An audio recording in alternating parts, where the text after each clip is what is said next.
श्री कृष्ण जी कहते हैं, वह सब कुछ करो जो तुम्हें करना है, लेकिन लालच से नहीं, अहंकार से नहीं, वासना से नहीं, ईर्ष्या से नहीं, बल्कि प्रेम, करुणा, नम्रता और भक्ति के साथ। ठंड या गर्मी का, सुख या दर्द का अनुभव करें। ये दुख क्षणभंगुर हैं, वे आते हैं और जाते हैं, उन्हें धैर्यपूर्वक सहन करें। मनुष्य का जीवन उसके कर्मों पर चलता है। जैसा उसका कर्म होता है वैसा ही उसका जीवन होता है। अनुमान मन की कल्पना है और अनुभव जिंदगी का सबक है।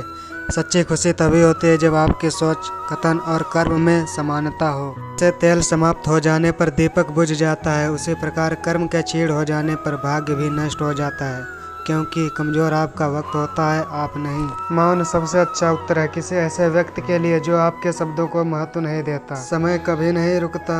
यदि आज बुरा चल रहा है तो कल अवश्य अच्छा आएगा।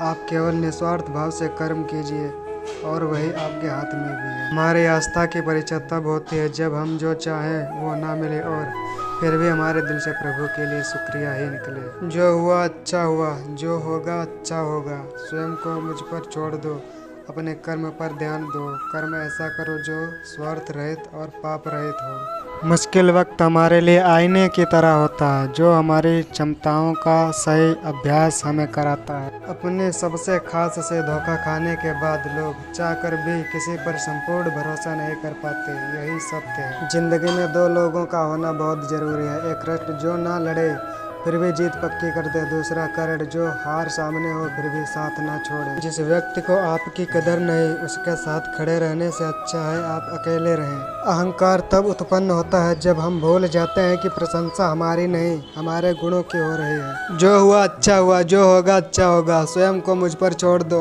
अपने कर्म पर ध्यान दो। कर्म ऐसा करो जो स्वार्थ रहित और पाप रहित हो। व्यक्ति जो चाहे बन सकता है यदि विश्वास के साथ इच्छित वस्तु पर लगातार चिंतन करे। यह सच बात है कि भूल करके इंसान कुछ सीखता है, परंतु इसका मतलब यह नहीं कि वह जीवन भर भूल करता रहे और यह कहे कि हम कुछ सीख रहे हैं। जो रास्ता ईश्वर ने आपके लिए खोला है उसे कभी भी कोई बंद नहीं कर सकता। जब आप दूसरों के लिए अच्छा चाहते हैं तो वही अच्छी चीजें आपके जीवन में वापस आती हैं।